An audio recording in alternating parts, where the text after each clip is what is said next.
এই যে গতকালকে সিরিয়া বিজয় হয়ে গেছে, যার মূর্তি ছিল এই বাশার আল আসাদ, এই শয়তানের মূর্তিগুলো এখন আমাদের যেমন ভেঙে ফেলেছিল ওরটাও ভাঙতেছে। কি হলো আপনার?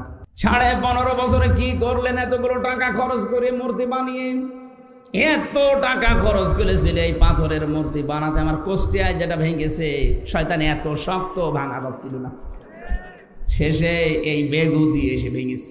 সারা দেশের অবস্থায় একদিনের ভেতরে সব শেষ, ওদেরটাও শেষ হচ্ছে। যেখানে যেখানে মূর্তির সংস্কৃতি, মুসলমানদের ইমান যদি একটু জাগ্রত হয়, ওটা কিয়ামতের আগে আর থাকবে না। এখানে আগামীতে যারা আসবেন, অনেকে ধান্দায় আছেন আমরা আসি, আপনারাও যদি করেন হয়তো 5 বছর থাকলেন, তারপরে জনগণ যখন জেগে উঠবে আপনারটাও বুড়ি গঙ্গায় ফেলবে। কারণ মূর্তির এই সংস্কৃতি, এটা শিরিক। এটা কি শিরিক? করলে আল্লাহ নিরাপত্তা তুলে নেয়। এমনিতেই আমরা ঝামেলায় আছি সারা দুনিয়া এখন, বিশেষ করে আমাদের প্রতিবেশী, এরা এত মানে নিকৃষ্ট প্রতিবেশী আল্লাহ আমাদের দিয়েছে। খালি পাকিস্তান থেকে একটু চিনি এসেছে, ওদের মাথা খারাপ হয়ে গেছে। তুরস্ক থেকে একটু জিনিস আসে, ওদের মাথা খারাপ হয়ে যায়। চীন একটু সাপোর্ট দেওয়ার জন্য বলছে আমরা আসি, ওদের মাথা খারাপ হয়ে গেছে। কেন? প্রতিবেশী তারা খুশি হওয়া দরকার, জানতো আমার পাশের বাড়ির লোকটা একটু আরামে আছে। কথা বলে না? আর আপনাদের মাথা খারাপ হয়ে গেল কোন কারণে? পাশে যতগুলো রাষ্ট্র, বিশেষ করে পাকিস্তান, আফগানিস্তান, নেপাল, ভুটান, চীন, মায়ানমার, একটার সাথে ওদের সম্পর্ক ভালো না। আপনি দেখেন, একটার সাথে ওদের সম্পর্ক ভালো না। এতগুলো দেশ সব ভারত ছাড়া চলতে পারছে, বাংলাদেশও ভারত ছাড়া চলতে পারবে, কোনো অসুবিধা নেই। এই কথা বলেন না কেন? না খেয়ে মারা যাব কোনোদিন, এই মুশরিকদের পাঁচাটা গোলামি করা যাবে না। কারণ মরে গেলেই পবিত্র জীবন, আপনি জান্নাত পেয়ে যাবেন। আরে মুশরিকদের পাঁচাটা গোলামি করে শেষ জীবনে ঈমানও পাবেন না, কিয়ামত পর্যন্ত জালেম জ্বলা লাগবে জাহান্নামের আগুনে। আমরা 41 সাল 71 সাল থাকতে চাই না, আমরা 2 মিনিট থাকতে চাই, কিন্তু ঈমান নিয়ে। এই কথা বলেন না কেন? আল্লাহ বলেন এমন একটা গ্রাম দিয়েছিলাম, এই গ্রামে ছিল প্রথম নিরাপদ, 2 নম্বরে নিশ্চিন্ত। 1947 সালের আগের ইতিহাস বাংলাদেশের সাথে মিলান, এই আয়াতটা একেবারে খাপের খাপ, মমতাজের বাপ মিলে যাবে। আমি তো মিলিয়েছি এইভাবে, এই কোরআনের সাথে আমি যা পড়ি আগে বাংলাদেশ নিয়ে মিলাই দেখি এখান থেকে কি পাওয়া যায়। এই যে একজন নায়িকার নাম সেদিন মনে হয় পাবনা না কোথায় যেন, হযরত হাওয়া আলাইহিস সালাম, তার চেহারার যে বর্ণনা আল্লাহ কোরআনে কারিমে দিয়েছেন, তাফসীরের ভেতরে পড়েছি, তারা বিশ্ব সুন্দরী ছিল। তাদেরকে বলা যায় হযরতে জুলাইখা, ইব্রাহিম নবীর বড় স্ত্রী হযরতে সারা রাদিয়াল্লাহু তাআলা আনহা, এবং নবীজির মেয়ে ফাতেমাতুজ জোহরা, তারাই পৃথিবীতে সুন্দরী ছিল না? তাদের মতো সুন্দরী করে আল্লাহ কাউকে বানায়নি, এবং কিয়ামত পর্যন্ত এত সুন্দর মানুষ আর আসবে না। কিন্তু তারা কি আমাদের মতো এভাবে রূপ সৌন্দর্য প্রদর্শন করে বেরিয়েছে? বলেন। আমি এই উদাহরণ দিতে গিয়ে বলেছিলাম যে এখন যারা বিশ্ব সুন্দরের তালিকা, এই যে দূরে কে ফিশান নাকি নাম, রশ্মিকা, এগুলো আমি পড়েছিলাম, যুগান্তর পত্রিকায় দেয় মাঝে মাঝে, পেপার পত্রিকা পড়ে দেখেছি যে এদেরও তালিকা আসে, এদের যে চেহারা দেওয়া থাকে, কোথায় হযরতে হাওয়া আলাইহিস সালাম আর কোথায় এই নায়িকা। ওদের তুলনায় তো কিয়ামত পর্যন্ত কেউ এরকম সুন্দরী আল্লাহ পাঠাবে না। এদের দেখেই মানুষ পাগল হয়ে যাচ্ছে এখন। হযরত হাওয়া আলাইহিস সালামকে আদম আলাইহিস সালাম দেখেছিলেন সর্বপ্রথম, তিনি তো প্রথমে তাকিয়েছেন এবং ধরতে গেছেন। আমি এই উদাহরণটা ওই জায়গা থেকে বলেছিলাম। তারা আগে নেই পরে নেই, উল্টাপাল্টা করে মিডিয়া ট্রল করে, বিশেষ করে জনকণ্ঠ, এটা একটা জঘন্য কণ্ঠ। এদেশের বহু আলেম এবং শহীদ আল্লামা দেলাওয়ার হোসেন সাইদি রহমতুল্লাহ আলাইহি বহুবার বলেছে, জনকণ্ঠ এটা পত্রিকা না, এটা ভারতের এজেন্ট। আপনারা এই পত্রিকা কেনেন কোন কারণে? এটা কিনলেও বাচ্চাদের টয়লেট পরিষ্কার করার জন্য কিনবেন। কারণ যত রকমের আগে নেই পরে নেই, মাঝখান থেকে একটা কথা জুড়িয়ে মানুষকে কালার করে, এরা মানুষের চরিত্র হনন করে। আর পৃথিবীতে সবচাইতে বড় গুনাহ এটা। কিছু মানুষ বুঝে না বুঝে ফেসবুকের মাধ্যমে কিছু আলেম নামে জালেম, এরা আন্দাজে এক কথা আমার নামে লাগিয়ে দিন। আরে ভাই, আপনি তো বুঝবেন যে আমি 1-1.5 ঘন্টা কথা বলি, 2-1টা কথা তো স্লিপ অফ টান হতেই পারে। আল্লামা সাঈদী সাহেবেরও হয়েছে। কোন বুজুর্গ কথা বলতে বলেন তো 1-1.5 ঘন্টা দেখি ওর 10টা ভুল ধরতে পারি কিনা দেন। জালেমরা আমার জীবনটা শেষ করে দিয়েছে, এরপরেও কিছু কথা বলার জন্য আমি তো আসতে চাই না। আপনারা তো নিয়ে আসেন। ডাক্তার আমার বলছে রাত 10টার পরে জেগে থাকবেন না, আপনার কিন্তু আবার ওই অবস্থা হয়ে যাবে। আমি আসতে চাই না। হাত পা ধরে আমার বাবার হাত ধরেছে, আমার বাবার পা ধরে নিয়ে আসেন। আর নিয়ে আসার পরে একটু স্লিপ অফ টান হলে সেইটা নিয়ে আপনি মিডিয়া টল করেন। আপনার লজ্জা নেই? জালেম তো যা পালিয়েছে তার চাইতে বড় জালেম আপনি দেখছে এখন।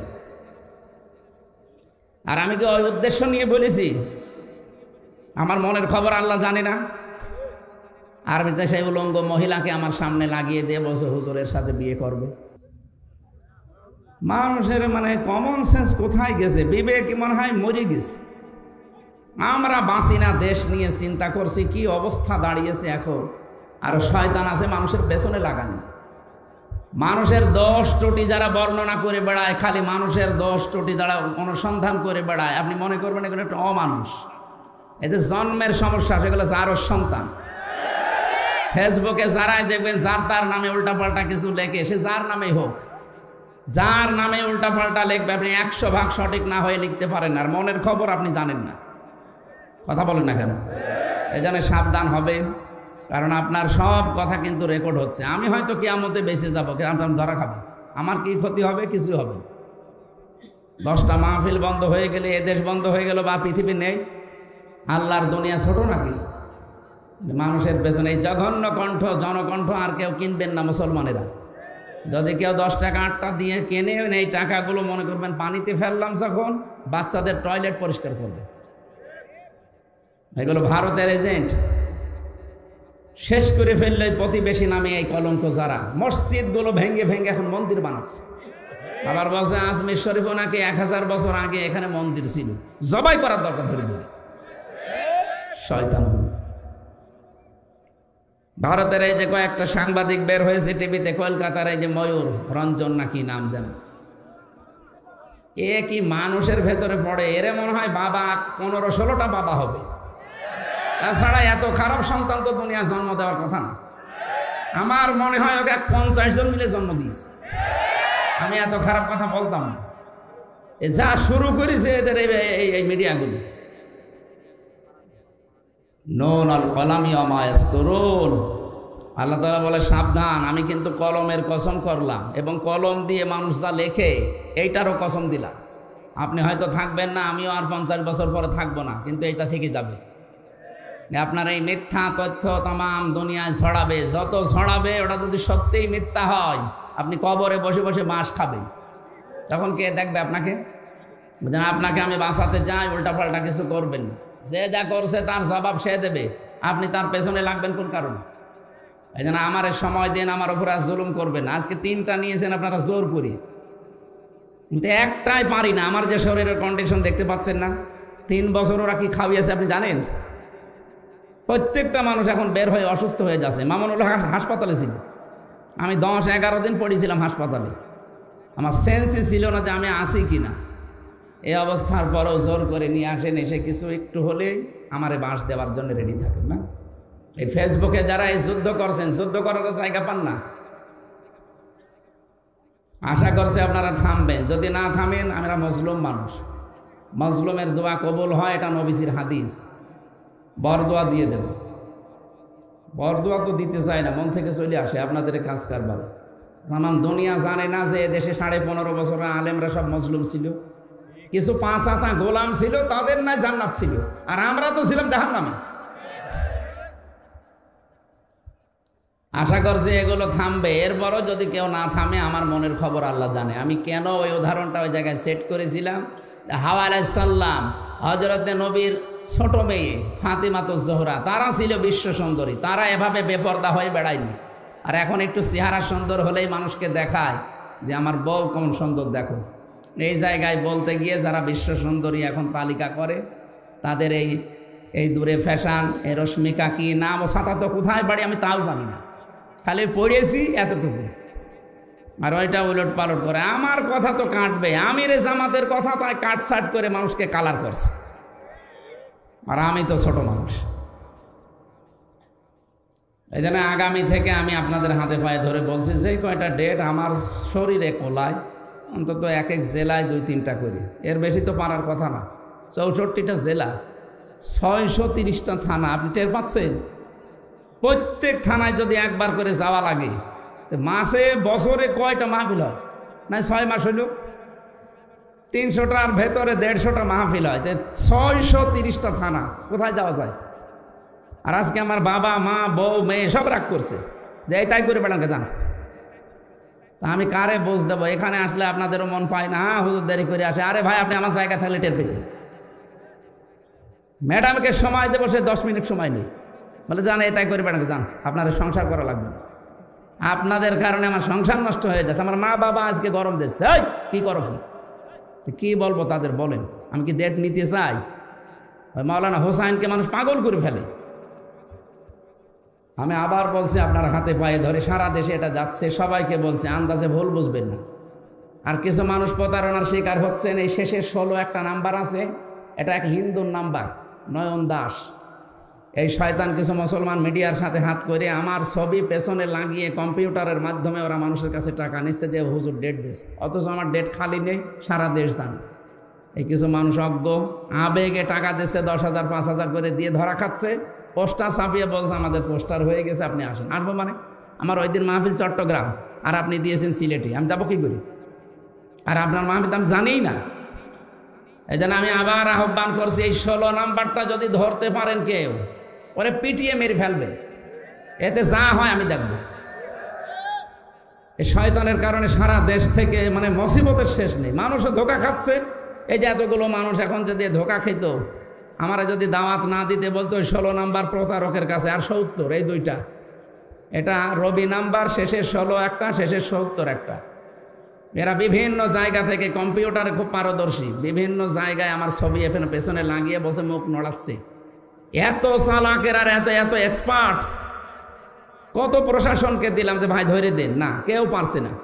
এখন আমি কি করব? কালকেও মাহফিলে চট্টগ্রামে ধোকা দিয়েছে মানুষকে, সেখানে বলে 1.5-2 লাখ মানুষ, বলছে হুজুর দাওয়াত নিয়ে আসে না, অথচ আমি জানিই না। ওই 16 নম্বরে ধোকা খেয়েছে, এই ময়মনসিংহ সেদিন ধোকা খেয়েছে, সিরাজগঞ্জ দল চত্বরে ধোকা খেয়েছে, কিচ্ছু জানি না। এরা আন্দাজে মানুষ জমা করছে, আর নাম শুনলে তো এখানে 1-1.5 লাখ মানুষ হয়ে যায়। এটা বারবার সরাতে পারো না। মিডিয়ারগুলো কি করে কেরা?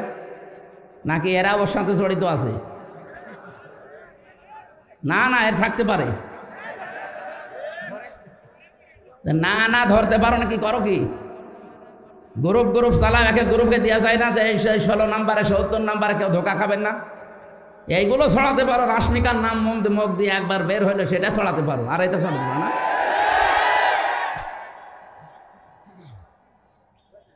আমার মনে হয় এদের সাথে কেউ জড়িত আছে। তাছাড়া ও হিন্দু মানুষ। প্রশাসনকে একবার দিলাম কুষ্টিয়া সদর থানায়, উনি মোবাইল চেক করে এই নাম্বারটা, ওদের যে কায়দা আছে গোয়েন্দা বিভাগে, বলছে এটা নয়ন দাস বলে একজন, ওর বাড়ি হচ্ছে কুমিল্লা। তো ধরা যাচ্ছে না, কি করব আমি? কাউকে একটা টাকাও দেবেন না আমার নামে, একটা টাকা না, 4 আনা পয়সাও দেবেন না। আমার বাবাও যদি বলে যে আমার বাবা কথা বলছে, না আমি টাকা পয়সা নিই না আগে থেকে, আপনি যা আসার পরে দেবেন, এইটাই যথেষ্ট। যদি না দিয়ে বলেন যে আমার অসুবিধা, আমাদের দেওয়ার ক্ষমতা নেই, বলবেন চলে যাও, খালি ভাড়াটা দিন।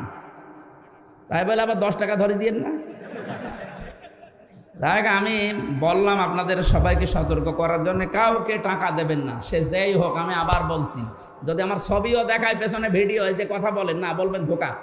দরকার হয় বাড়ি যেয়ে যেটা ফাঁকা আছে নিয়ে আসবেন। কাউকে টাকা দেবেন না, আমি আবার বলছি, কাউকে টাকা দেবেন না। আজকেও 2 জন ধোকা খেয়েছে, 20-40 হাজার টাকা দিয়েছে ওই শয়তানকে, অথচ আমি কিচ্ছু জানি না। আমার যে কি রাগ ওর ওপরে, সত্যি যদি আমি আল্লাহর নাম নিয়ে বলছি ওরা ধরতে পারি, আমরা জবাই করে ফের জেলে যাব। ও যা ক্ষতি করছে আমার একা না, আপনাদেরও। আর যে কত টাকা নিয়েছে, 5,000 10,000 করে মানুষের কাছে সারা দেশ থেকে।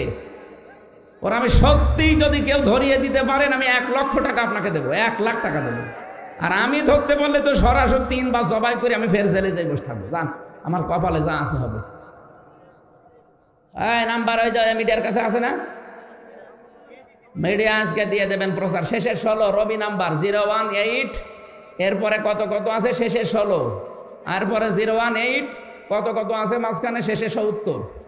এই 2টা নাম্বারে সারা দেশ থেকে ধোঁকাবাজি করছে। আমি আল্লাহ রাস্তায় আপনাদেরকে সতর্ক করছি, ভাই আমার আর জ্বালাতন করেন না। এরকম প্রতিদিন 8-10 গ্রুপ আমার বাড়ি যায়। এমনি আমি গরিব মানুষ, আমার বাবারে জ্বালায়, আমার মারে জ্বালায়, আমার বউরে জ্বালায়, আমার শ্বশুরের হাত চেপে চেপে ধরে, এই দেখেন পোস্টার করেছি, অথচ আমরা কিচ্ছু জানি না।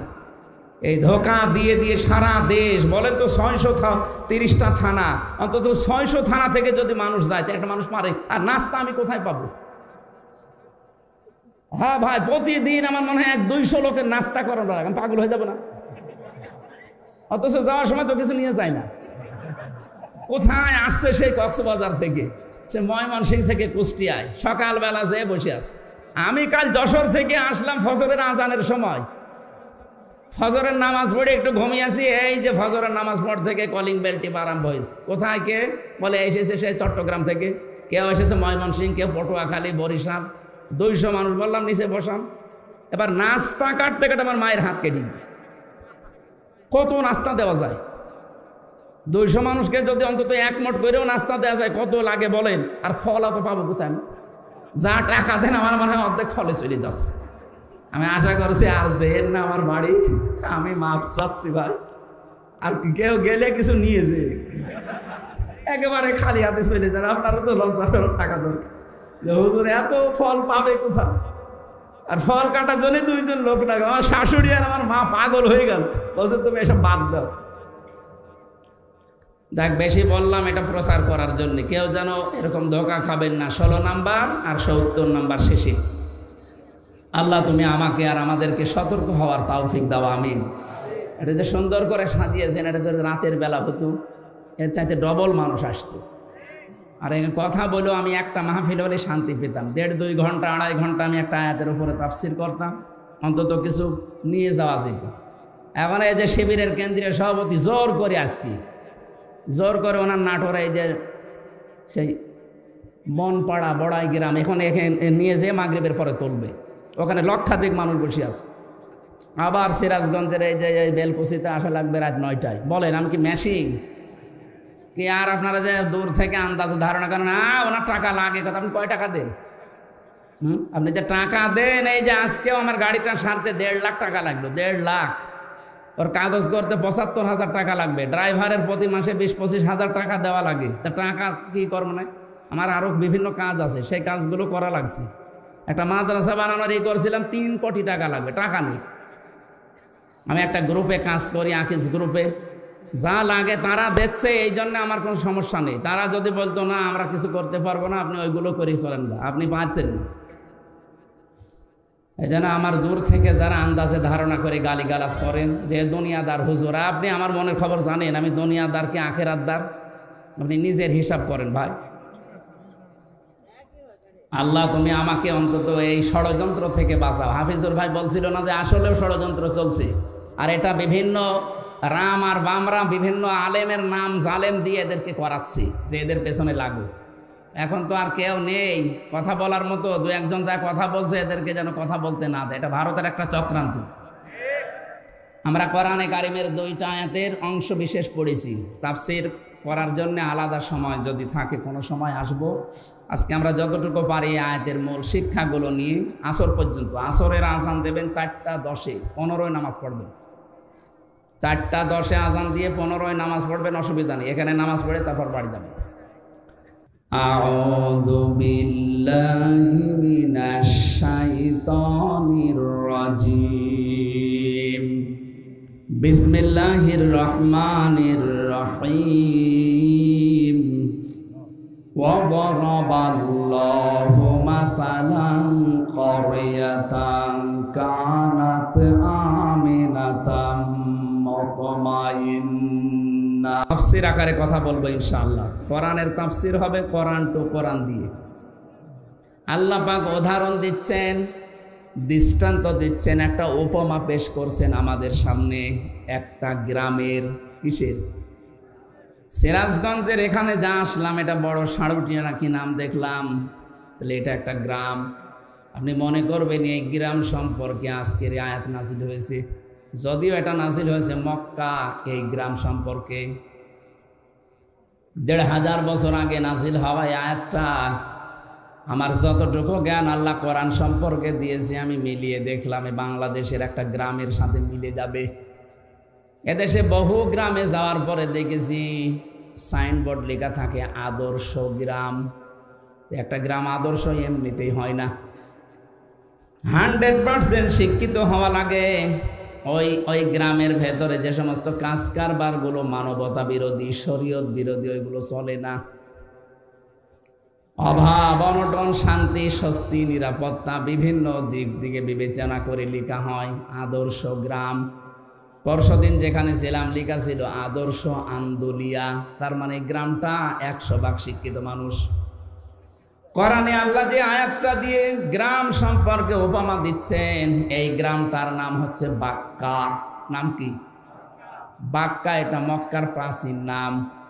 আল্লাহ পাক বলেন, ইন্না আউয়ালা বাইতি উযিআ লিন-নাসি লাল্লাযী বিবাক্কাতা মুবারাকাও ওয়া হুদাল লিল আলামিন। অবশ্যই এই পৃথিবীতে সর্বপ্রথম একটা ঘর প্রতিষ্ঠিত হয়েছে। প্রথম বানিয়েছে আল্লাহ ফেরেশতাদের দিয়ে, দ্বিতীয় বানিয়েছে হযরতে আদমকে দিয়ে, এরপরে বানিয়েছে হযরতে নূহকে দিয়ে, এরপরে বানিয়েছেন ইব্রাহিম আলাইহিস সালাম আর ইসমাইলকে দিয়ে। এখন মাঝে মাঝে শত সংস্কার হয়, কিন্তু সর্বপ্রথম আল্লাহ পৃথিবীতে ঘর বলতে যা বোঝায় ওইটা বানিয়েছে কাবা শরীফকে। দুইটা জিনিসের ভেতরে এখনো পর্যন্ত রাখা আছে।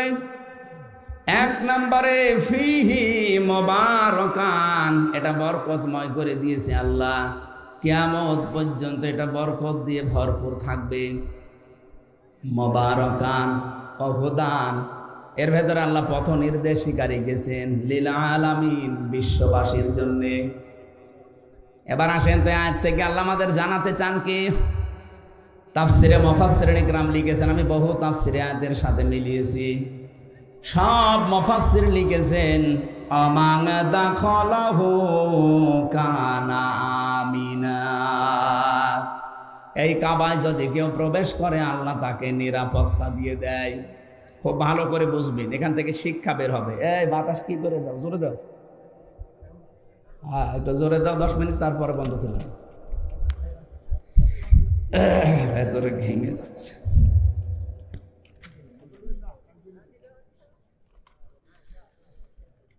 আল্লাহ পাক বলেন কাবার চত্বরে কেউ আসলে তাকে নিরাপত্তা দেওয়া হয়।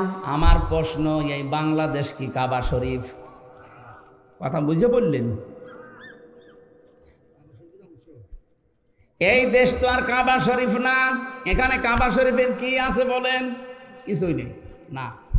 মসজিদ আর কাবা আলাদা। কিয়ামতের দিন কাবা শরীফ শুধুমাত্র ইঞ্জিন হয়ে জান্নাতে যেতে থাকবে। ইঞ্জিনের সাথে যেমন বগি থাকে, তামাম দুনিয়ায় যত জায়গায় মসজিদ আছে, এই মসজিদে যারা সেজদা দেয় তাদেরকে প্যাসেঞ্জার করে ওর সাথে আল্লাহ বগি বানিয়ে দেবেন। আমি যদি এখন মসজিদ ভিত্তিক জীবন গঠন না করি, মসজিদের সাথে আমার যদি সম্পর্ক না থাকে, ওই দিন ওই বগির ভেতরে আমি উঠতেও পারবো না, জান্নাতেও যেতে পারবো না। কথা বলেন না কেন? বিশ্বনবী জানিয়েছেন কিয়ামতে যে কঠিন ভয়াবহ অবস্থা আল্লাহ বানাবে। মানুষ ঘামের ভেতর অনেকে হাবুডুবু খাবে। দুধের বাচ্চার কথা সন্তানের মা ভুলে যাবে। মহিলাদের এই দৃশ্য দেখার পরে পেট ফেটে সন্তান বের হয়ে যাবে। এত কঠিন অবস্থা আমি তৈরি করব, কিন্তু এর ভেতরে 7 প্রকার মানুষকে যে আমার আরশের ছায়ায় স্থান দেব, তার 4 নম্বরে তারা যাদের সব সময় মসজিদের সাথে অন্তর লটকানো থাকে। তার মানে নামাজে গেলে নামাজ শেষ হলে বের হতে মন চায় না, কিন্তু কর্মজীবনের জন্য বের হওয়া লাগে। যখনই কর্মজীবনে যায়, নামাজের সময় হলে আবারও যেন ছটফট করে আবার আল্লাহকে সেজদা দেওয়ার জন্য চলে আসে। এরকম মন যদি কারো তৈরি হয়, কিয়ামতের দিন ওই লোকটা আল্লাহর জান্নাতে আরশের ছায়ার তলে স্থান পাবে, মাছের কলিজা দিয়ে আল্লাহ তাকে খাবার খাওয়াবে।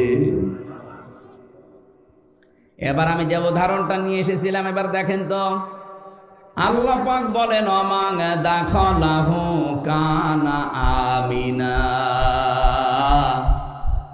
হে নবী, আমি কিন্তু কাবাকে নিরাপত্তা দিয়ে ঢেকে রেখেছি। আমাদের দেশটা যেহেতু কাবা না, এ দেশকে যদি কাবার মতো নিরাপত্তা দিতে হয়, কোরআনে কারিমে সূরা আনআম 7 নম্বর পারা 17 নম্বর পৃষ্ঠা 1ম নম্বর লাইনের 82 নম্বর আয়াতে এই দলিল দিয়েছেন। ওইটা যদি আমরা সত্যিই মেলাতে পারি, সারা পৃথিবী আমার এই বাংলাদেশে 56,000 বর্গ মাইল কাবার মতো শান্তি, স্বস্তি, নিরাপত্তা দিয়ে আল্লাহ ঢেকে দেবেন। কাবাকে নিরাপত্তা দিয়েছে কে? 56,000 বর্গ মাইল নিরাপত্তা দিতে পারে কে? আপনি বলেন না আমাদের র্যাব আছে। আরে ভাই, র্যাবেরই তো নিরাপত্তা লাগছিল কয়েকদিন আগে। কে? পুলিশ পর্যন্ত আপনার সিরাজগঞ্জে 14 জন না 13 জন মারা গেছে, পিটিয়ে মেরে ফেলেছে মানুষ। কুষ্টিয়াতে আমার বাড়ির আশপাশে অনেক পুলিশ ভাড়া থাকতো, কোথায় যে গেছে এখনো পর্যন্ত ফিরে আসেনি। ওরা জানে, ওর পরিবারও জানে না ও কোথায় আছে। পুলিশ পর্যন্ত নিরাপত্তা পায়নি ওই সময়। আল্লাহ পাক এবার কি জানিয়েছেন দেখেন, আপনার জীবনে মেলে কিনা। আল্লাযীনা আমানু ওয়া লাম ইয়ালবিসু ঈমানাহুম বিযুলমিন উলাইকা লাহুমুল আমন ইলা আখিরি আয়াত। এখানে যারা আরবি বোঝে, উলাইকা এটা ইসমে ইশারা। আল্লাহ যারা এভাবে আঙ্গুল দিয়ে বাংলাদেশের দিকেই মনে হচ্ছে দেখাচ্ছে, এ কারণে দেশে কোরআন শরীফ আছে না? বলেন বলেন।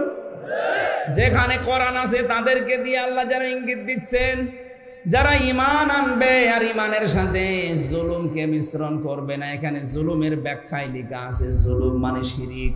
জুলুম মানে কি? তাদের ঈমানের সাথে যারা শিরিক মিশ্রণ করবে না, সে নারী হোক আর পুরুষ হোক, আল্লাহ গ্যারান্টি দিচ্ছেন উলাইকা লাহুমুল আমনু, এরাই নিরাপত্তার হকদার। আল্লাহ যে নিরাপত্তা দেবে, কাদের দেবে? আল্লাহর হক তাদের উপরে নিরাপত্তা দেওয়া, যে মানুষগুলো তাদের ঈমানের সাথে জুলুম শিরিককে মিশ্রণ করবে না। আর যেটা সবচাইতে বেশি বাংলাদেশ, ভারত আর পাকিস্তানে। আমাদের ঈমান আছে, কিন্তু আমাদের ঈমানের সাথে শিরিক মিশ্রিত, আর আমাদের আমলের সাথে বেদাত মিশ্রিত। এই কথা বলেন না কেন? আখলিস দীনাকা ইয়াকফিকাল আমালুল কলিল। তোমার ঈমানটা খাঁটি করো, শিরিক মুক্ত করো। বেশি আমল করার দরকার নেই, অল্প আমল করলে ওটা যদি বেদাত মুক্ত হয়, আল্লাহ তোমাকে জান্নাতের জন্য যথেষ্ট বানিয়ে দেবে। এই জন্য কোরআনে যেখানে আমলের কথা দেখবেন, বেশি বেশি আমল করে কথা আল্লাহ দেয়নি। কোরআন শরীফে যেখানে আমলের কথা আছে, কাজের কথা আছে, কাজটা বেশি করে করো না, কাজটা ভালো করে করো। আল্লাযী খালাকাল মাউতা ওয়াল হায়াতা লিয়াবলুয়াকুম আইয়ুকুম আহসানু আমালা। তিনি সে আল্লাহ যিনি তোমাদের মউত আর হায়াত বানিয়েছেন। সিরাজগঞ্জবাসী আয়াতের দিকে একটু তাকান। আল্লাযী খালাকাল মাউতা দিয়েছেন আল্লাহ। আগে কিন্তু মউতের কথা, এরপরে হায়াতের কথা। আপনারা শুনছেন? কোন দিকে তাকিয়ে আছেন? খালাকাল হায়াতা ওয়াল মাউতা আল্লাহ দেয়নি, আল্লাহ দিয়েছেন আগে মউত এরপরে হায়াত। এটা দিয়ে আমাদেরকে বোঝাতে চাই, বান্দা তুমি যত উপরে ওঠো না কেন, এই বিশ্বাস নিয়ে থাকবা যে মরা লাগবে। কি করা লাগবে? এই জন্য মরণের কথা আল্লাহ আগে দিলেন, পরে দিলেন হায়াতের কথা। এখন হায়াত কি?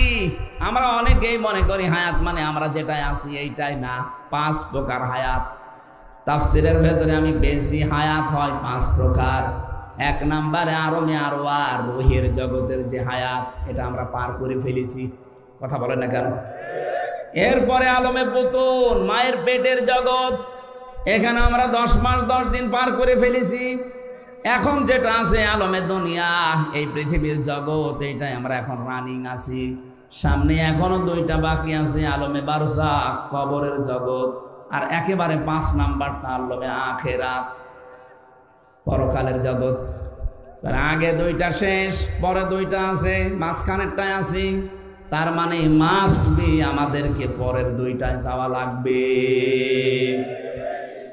কুল্লু নাফসিন যায়িকাতুল মাউত ওয়া ইন্নামা তুওয়াফাউনা উজুরাকুম ইয়াওমাল কিয়ামাহ ফামান যুহজিহা আনিন নার ওয়া উদখিলাল জান্নাতা ফাকাদ ফাজ। রব্বুল আলামিন বলেন সূরা আলে ইমরান 185 নাম্বার আয়াতে আছে, প্রথম অংশে প্রত্যেকেই মারা যাবে। প্রত্যেকেই মারা যাবে, হয়তো 2 দিন আগে 2 দিন পরে। প্রতিটি মানুষকে তার উজুরত, তার পারিশ্রমিক, যেটা তার পুরস্কার এনাম, আমি কিন্তু পরিপূর্ণ করে দেব তার হাতে ধরিয়ে। এই যে নে, যা করেছিস এইটা। শুধু এতটুকুই না, এটা তো আখিরাতের সাথে বলছি, দুনিয়ার বিষয়টা সামনে আসবে। 3 নাম্বারে আমি আল্লাহ যাকে আমার জাহান্নামের আগুন থেকে মাফ করে জান্নাতে দিয়ে দেব, এই লোকটার জীবন সফল। এটা একটা ব্যাখ্যা। 2 নাম্বার ব্যাখ্যা কি?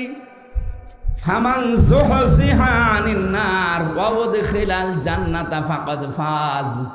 যেই লোকটা আসরের আযান দিস, একজন শুধু জবাব দিয়ে দিন, আজানের হয়ে যাবে। আল্লাহ রাব্বুল আলামিন জানিয়েছেন, যে লোকটাকে আমি তৌফিক দান করে যে আস্তে আস্তে জাহান্নামের কাজগুলো ছাড় দিতে থাকে, ছেড়ে দেয়, আর জান্নাতের কাজগুলোর দিকে এগিয়ে যেতে থাকে, এই লোকটার জীবন সফল। আপনি বলেন তো, আপনি কি জাহান্নামের কাজগুলো আস্তে আস্তে ছেড়ে দিতে পারছেন?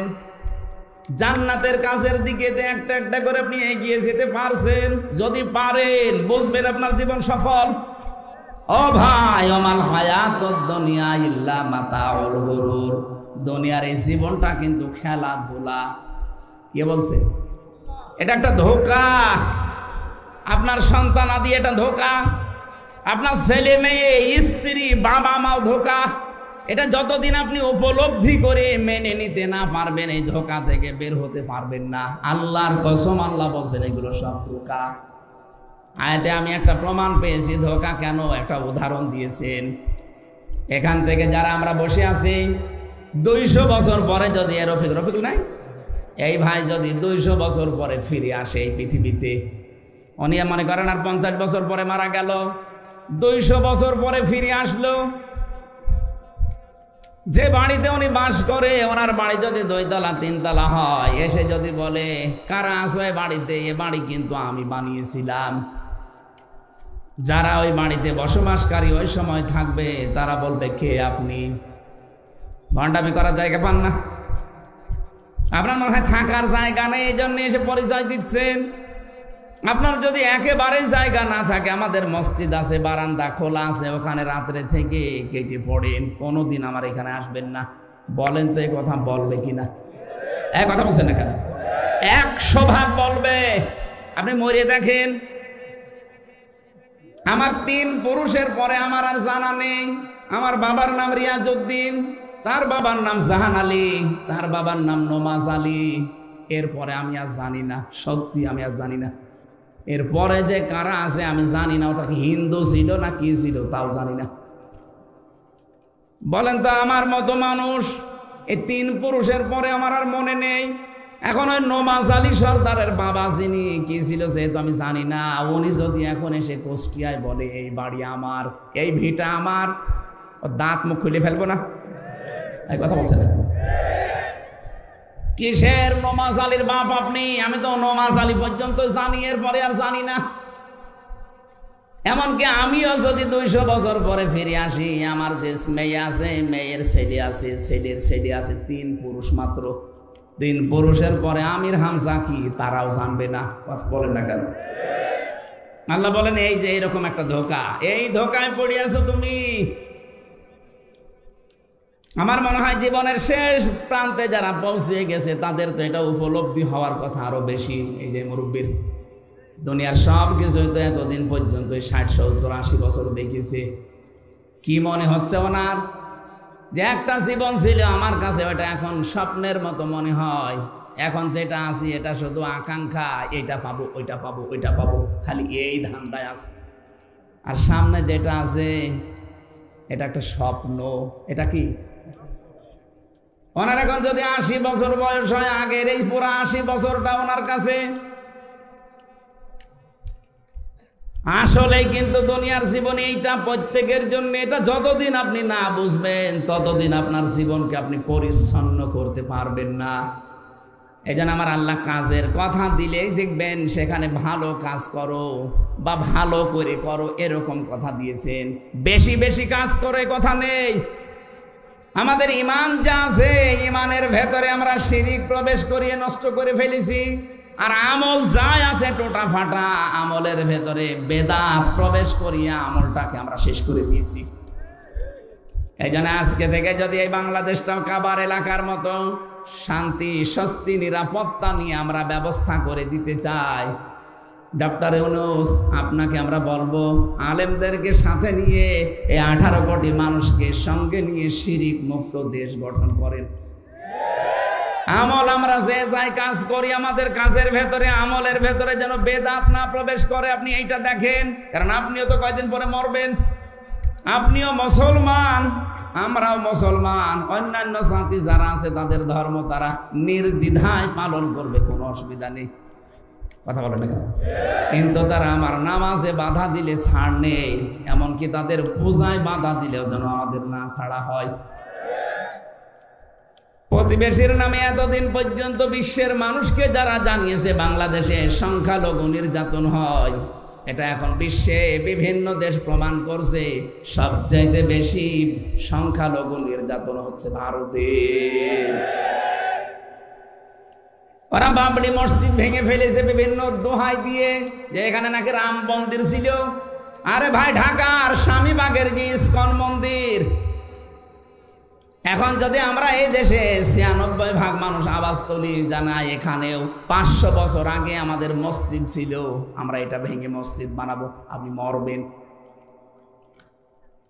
আমাদের ধর্মে যেহেতু এটা শেখায়নি আমাদেরকে, লা ইকরাহা ফিদ্দীন, ধর্মে বাড়াবাড়ি নেই, আছে জোর জবরদস্তিও নেই। আমরা দাওয়াত দেই আপনাকে, এই উগ্রবাদী এই আচরণটা বন্ধ করেন। ইসকনের নাম নিয়ে যা হচ্ছে এটা কিন্তু একেবারে অরিজিনাল হিন্দু না, খাঁটি হিন্দু এরা না। এদের আসল হচ্ছে ইহুদি। ওদের যে প্রভুপাদ আছে যেটা প্রতিষ্ঠাতা, ওইটা ইহুদি। ও চার্চে লেখাপড়া করেছে খ্রিস্টানদের।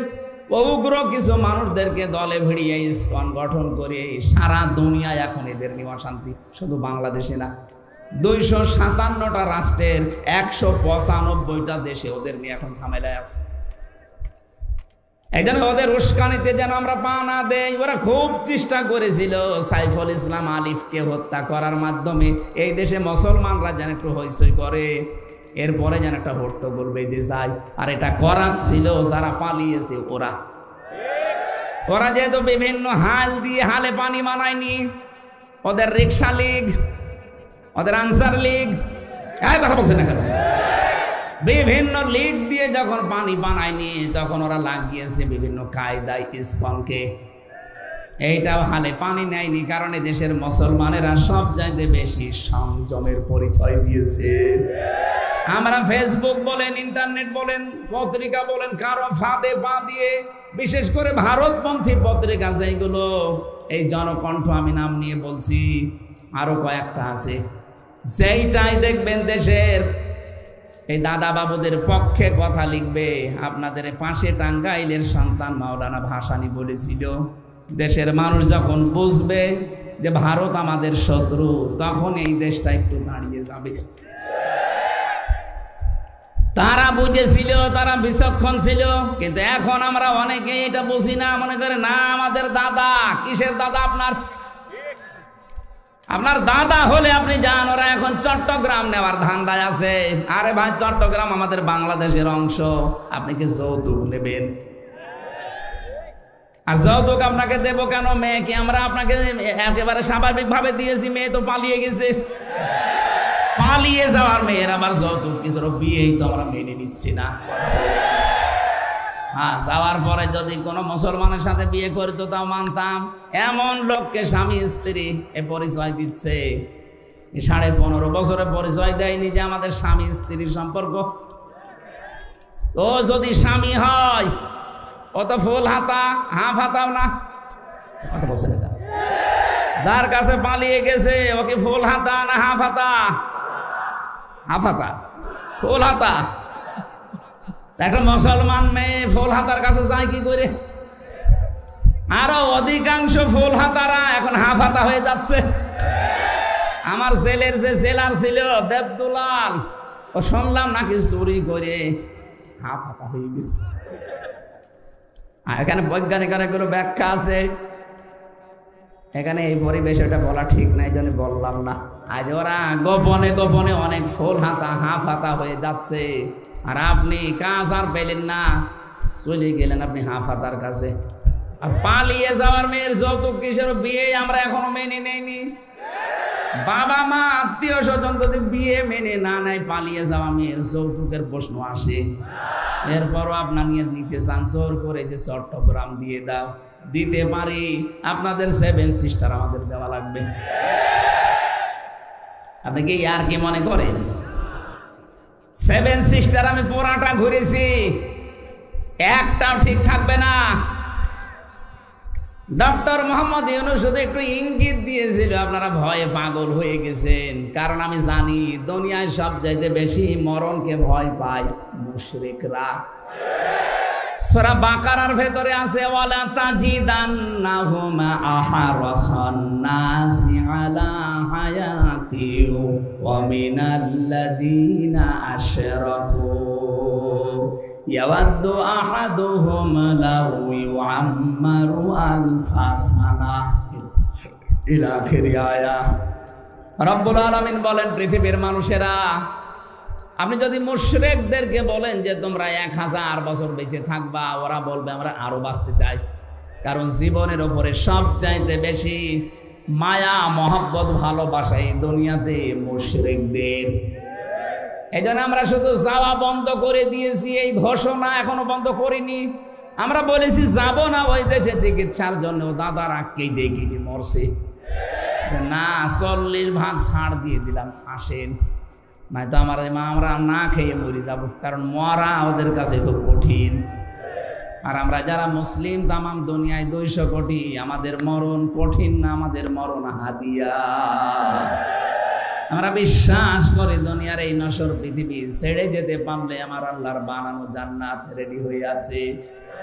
কাদের জন্যে? সূরা নাহাল, এটা 32 নম্বর আয়াতের তাফসিরে পাবেন, ভালো করে মিলাবেন এটা। আল্লাযীনা তাতাওয়াফাহুমুল মালাইকাতু তাইয়্যিবিনা ইয়াকুলুনা সালামুন আলাইকুম উদখুলুল জান্নাতা বিমা কুনতুম তা'মালুন। বলেন আল্লাহু আকবার। পৃথিবীর মানুষেরা যারা মরণের বিছানায় আছাড় খেয়ে পড়বে, এদের যদি এই যে তাইয়্যিবিনা আছে, আমি তাফসিরে দেখেছি তাইয়্যিবিনা মানে শুধু পোশাক পবিত্র, শুধু শরীর পবিত্র না, আপনার বিশ্বাস, আপনার আকীদা। এই যে আকীদা মানে আপনার ঈমান, এটার পবিত্রতা শিরিক থেকে, বেদাত থেকে আপনি করবেন। আপনার বিশ্বাস আপনি পবিত্র করবেন শিরিক থেকে, কুফরি থেকে। তাহলে বিছানায় যখনই পড়বেন, মরণের বিছানায় আছাড় খেয়ে, 1টা 2টা না, মালাইকা বহু বচন দিয়েছেন, নারী হোক আর পুরুষ হোক, লক্ষ লক্ষ ফেরেশতারা এসে ওয়েলকাম জানাবে, সালামুন আলাইকুম উদখুলুল জান্নাহ। প্রবেশ করো, ওই যে জান্নাত দেখা যাচ্ছে, এইটাই তো জীবনের সফলতা। চোখ বন্ধ হওয়ার সঙ্গে সঙ্গে যদি আমার বিশাল ঠিকানা যেটা জান্নাত, যার শুরু হয়ে গেছে কোনোদিন আর শেষ হবে না, এইটা যদি সত্যি আমরা দেখতে পাই, আমাদের জীবন সফল। কথা বলে না কেন? আল্লাহ পাক, আমি যে আয়াত পড়েছিলাম এখানে কিন্তু এইটার সাথে যোগ সংযোগ আছে। আদারাবাল্লাহু মাসালান ক্বরিয়াতান কানাত আমিনাতাম মুতমাইন্না। কাবার মতো এই বাংলাদেশকে নিরাপত্তা দিতে চাইলে এক নম্বরে আমাদের কাজ হবে দেশে আমরা যেন শিরিক না করি, অন্তত আমরা যারা মুসলিম। কথা বলে না কেন? ব্যক্তি থেকে শুরু করে পরিবার থেকে শুরু করে সমাজ এবং রাষ্ট্রে শিরিক যেন না হয়, কারণ শিরিক হলে আল্লাহ এত বেশি রেগে যায়। এখন যদি এই ভাই যে বাড়িতে দেখে ওনার স্ত্রীর কাছে পাশের গ্রামের একজন শুয়ে আছে, কিছু করেনি, এমনি শুয়ে আছে, উনি যত ভালো মানুষ হোক আর আমি যত ভালো হই, যে বউকে ছাড়বে কেউ? আমার মনে হয় যদি হাতে দা থাকে এক কপি আলাদা করে ফেলবে আর বাংলায় গালি দেবে। আমি গালি দিতে পারলাম না। আপনি বলেন তো ওনার বউ উনি খালি কি করেছিলেন? কবুল। এতটুকু একটা শব্দ নিয়ে বাড়িতে নিয়ে আসলেন, তাও তো পুরা চাহিদা উনি পূরণ করতে পারেন না, কারণ মানুষের জীবনের পুরা চাহিদা পূরণ করা আল্লাহ বাদে সম্ভব। কথা বলে না কেন? ওনার বউকে উনি কোনোদিন অক্সিজেন দিয়েছে? কথা বলে না কেন? একটা মানুষ প্রতিদিন অক্সিজেন কিনে যদি বেঁচে থাকা লাগে, প্রত্যেক দিন কমপক্ষে 12,000 টাকার অক্সিজেন লাগবে ঘন্টায়। কত? আপনি হাসপাতালে গিয়ে খবর নেবেন, আমার সঠিক তথ্যটা মনে নেই, ঘন্টায় মনে হয় কমপক্ষে যারা অক্সিজেন নিয়ে বেঁচে থাকে, এভাবে 24টা ঘন্টা উনি তো অক্সিজেন বউকে কিনে দেয় না। হয়তো জীবন চলার জন্য আনুষঙ্গিক যা আছে ওইটা কিনে দিয়েছে, বাড়িতে থাকার একটা ব্যবস্থা করেছে। এতটুকুর জন্য যদি অন্য মানুষ ওনার স্ত্রীর কাছে থাকলে এত রেগে যায়, স্বামীর কাছে অন্য কোনো মহিলা থাকলে স্বামী স্ত্রী যদি রেগে যায়, আল্লাহ বলেন বীর্য থেকে শুরু করে এরফিক পর্যন্ত পুরাটাই আমি বানিয়েছি, কারো দায়িত্ব ছিল না। বীর্য থেকে শুরু করে বেশি আরে বসিয়ে রেখেছি পুরাটাই আমি আল্লাহ। আর মা বাবা শুধু বিছানায় ছিল, এতটুকু শেষ। বাকি যা করার আমি আল্লাহ করেছিলাম। নেই থেকে ধরে আমি চেয়ারে বসালাম হামজা।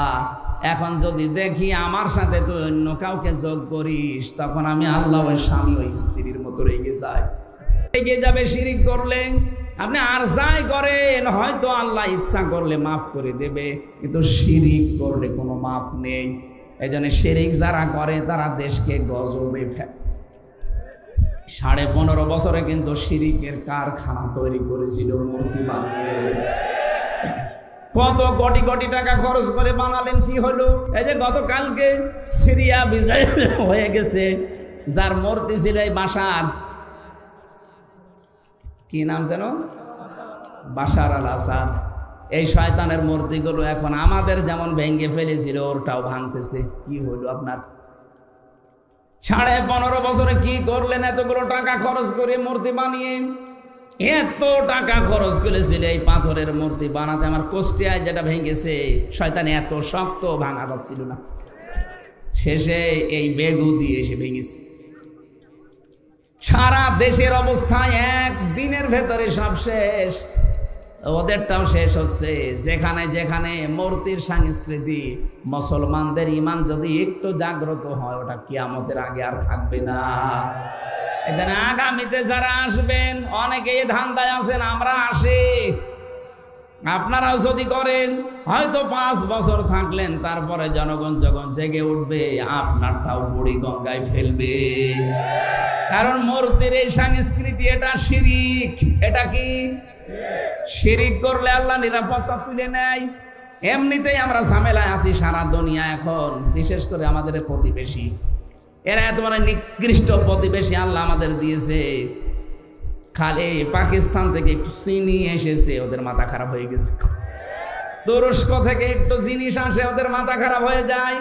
চীন একটু সাপোর্ট দেওয়ার জন্য বলছে আমরা আসি, ওদের মাথা খারাপ হয়ে গেছে। কেন? প্রতিবেশী তারা খুশি হওয়া দরকার, জানতো আমার পাশের বাড়ির লোকটা একটু আরামে আছে। কথা বলে না কেন? আর আপনাদের মাথা খারাপ হয়ে গেল কোন কারণে?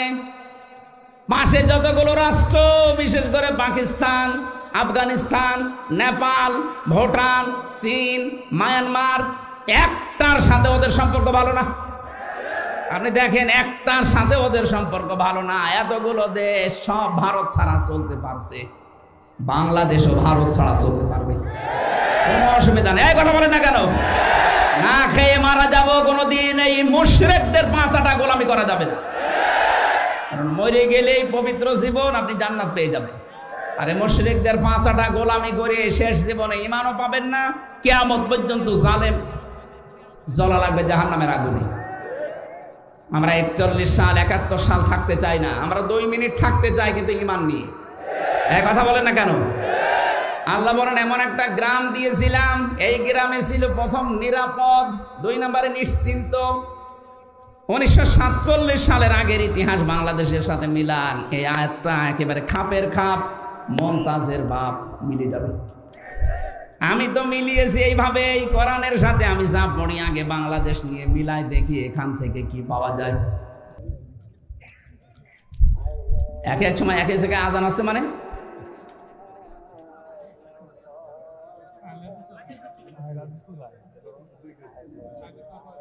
আইলে হাদিস হোক আর যাই হোক, আজান তো আমার মনে হয় এক সময় হওয়া দরকার। এটা ঠিক টাইম না? ঠিক আছে। এই ড্রাইভার, এখন যেহেতু মাগরিব পড়া লাগবে, সেই বনপাড়া রাজা পড়েছে, ওখানে মাগরিবের পরে খাবার যদি এরা দেয় তো একটা টিফিন বাটিতে নিয়ে আমি যাওয়ার সময় খেতে খেতে যাই, কারণ সারাদিন আমার খাওয়া নেই। এখন আমি লজ্জার খাতিরে কি বলবো, সময় তো পাবো না, কারণ দেখ 10 মিনিট হোটেল থেকে খাবার কিনবো, 10 মিনিট আমি 10 কিলো চলে যাবো।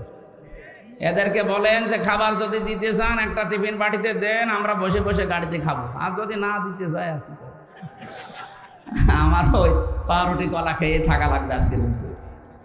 সম্মানিত ভাইরা, আমি হাত জোড় করে মাফও চাচ্ছি, ক্ষমা চাচ্ছি। আজকে পুরাটা যদি রাতের বেলা পেতাম আর একটা মাহফিল হতো খুব ভালো হতো। আমি আলোচনাটা 1.5-2 ঘন্টা 2.5 ঘন্টা করতে পারলে আমার একটা বিষয় বোঝানো সহজ হয়। এই অল্প সময়ের ভেতরে আমিও পারি না, আসলে ওই রকম যোগ্যতা তো আমাদের নেই।